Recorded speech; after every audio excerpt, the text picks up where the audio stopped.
Bonjour, bienvenue dans ce quatrième épisode consacré au design system. Dans les épisodes précédents, que je vous invite à revoir si vous ne l'avez pas encore fait dans cette playlist, nous avons appris à comprendre le problème métier de la startup FinTrack avant même de coder.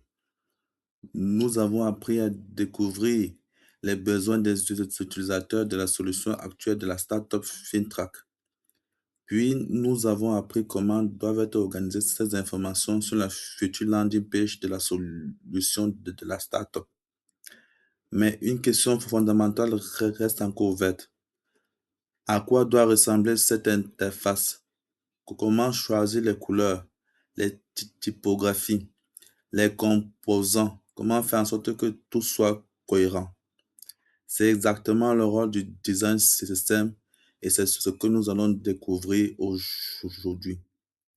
Dans cet épisode, nous allons voir comment construire une identité visuelle cohérente pour la future solution de la startup FinTrack avant même de coder à partir des éléments présents dans la librairie d'un design system, comme mentionné dans la figure de droite.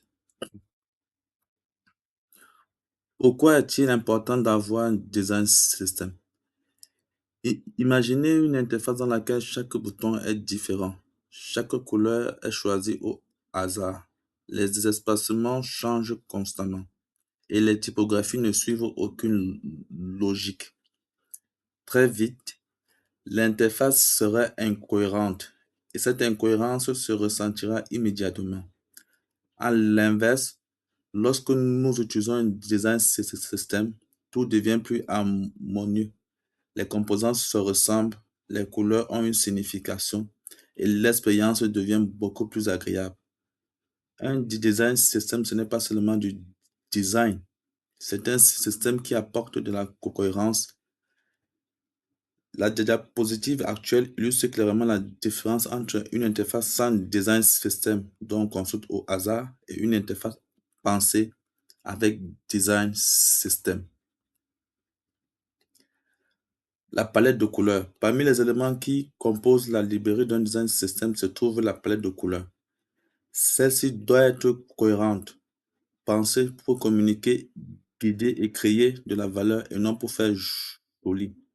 La palette de couleurs permettra aux utilisateurs de reconnaître la marque au premier regard. Un bon design system donne un rôle précis à chaque couleur. De ce fait, les couleurs présentes dans une palette ne sont pas choisies au hasard. Chacune aura un rôle, servira une intention et exprimera les différents états des éléments de la structure de l'interface grâce à leurs différentes nuances. Dans notre projet, nous allons définir trois couleurs principales. La couleur primaire verte, elle servira à représenter l'identité de la marque, les actions principales sur l'interface, la croissance et à inspirer confiance. La couleur secondaire bleu nuit, elle servira à équilibrer l'interface, indiquer de la profondeur et sera utilisée sur les éléments de structure.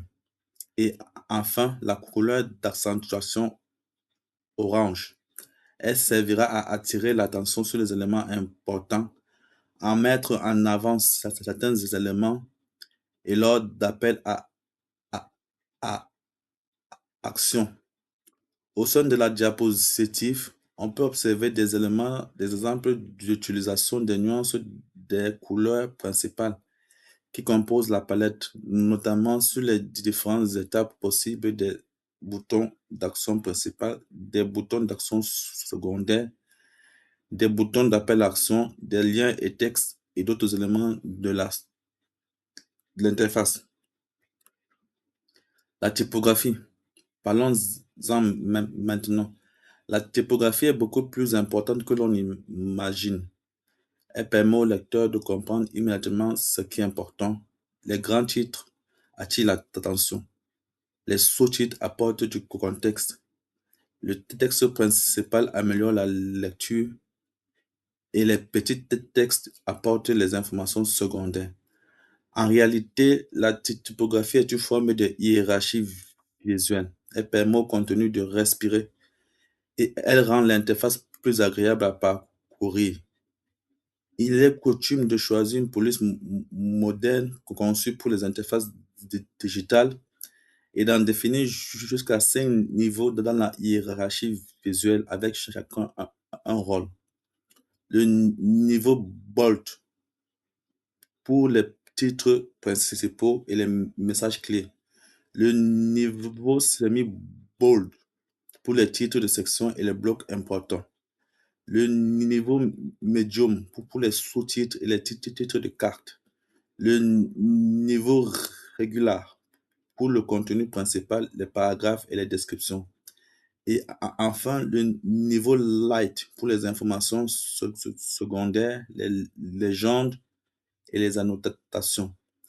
Les objectifs principaux d'un système typographique sont la lisibilité, la clarté et la cohérence afin de guider l'utilisateur et renforcer le message.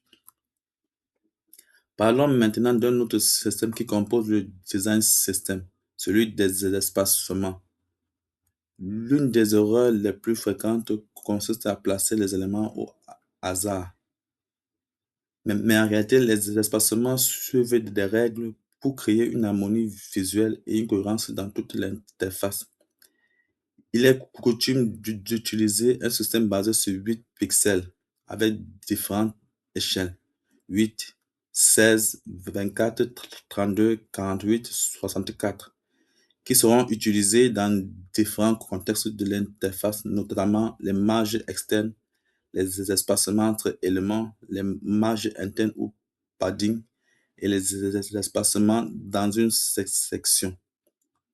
Grâce à cette logique, l'interface devient plus harmonieuse, les éléments respirent, les alignements deviennent naturels et l'ensemble paraît beaucoup plus professionnel.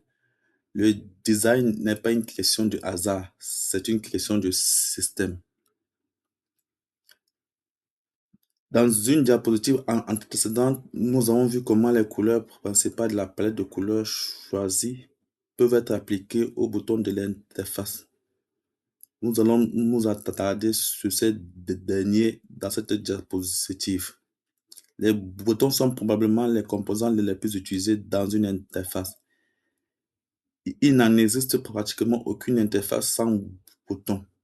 L'erreur que ferait un débutant, c'est de recréer un bouton à chaque fois, pour chaque action. Le professionnel au contraire construit des variantes pour différentes actions. Le bouton principal, le bouton secondaire, le bouton ghost. Et chacun de ces boutons possède différents états: normal, over, active. Ainsi, il ne conçoit plus des boutons isolés, il conçoit une bibliothèque réutilisable de boutons. Les tailles et les accompagnements sont aussi définis au préalable. C'est cela la puissance qu'offre un design système. Les cartes. Les cartes sont partout. Cartes de fonctionnalité, cartes de témoignage, cartes de statistiques, cartes de prix, cartes de dashboard. En réalité, une grande partie des interfaces modernes est construite à partir de cartes.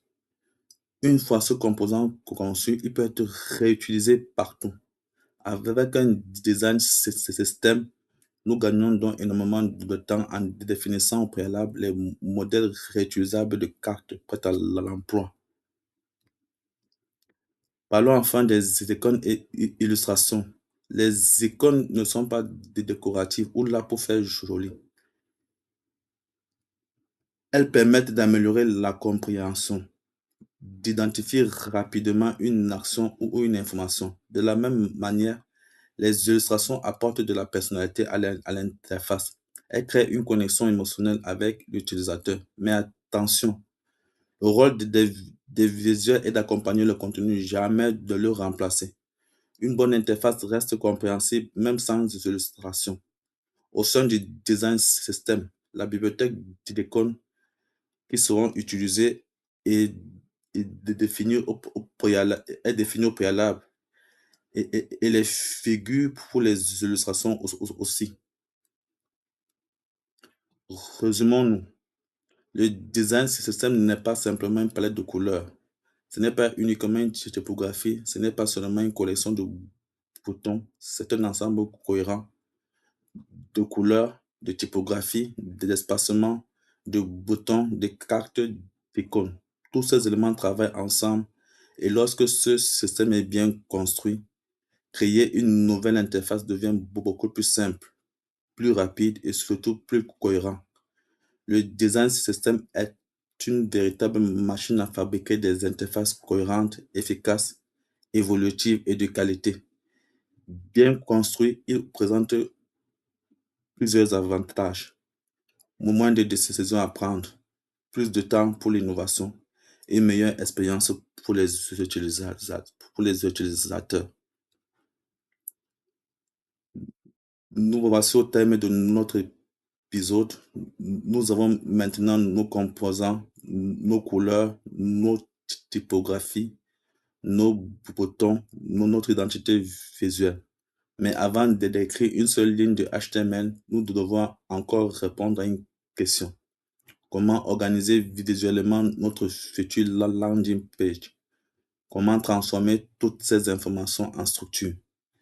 C'est exactement ce que nous allons découvrir dans le prochain épisode, le wireframe. Je vous remercie pour votre attention et je vous invite à suivre le prochain épisode. N'hésitez pas à vous abonner à la chaîne et à partager la vidéo. Merci.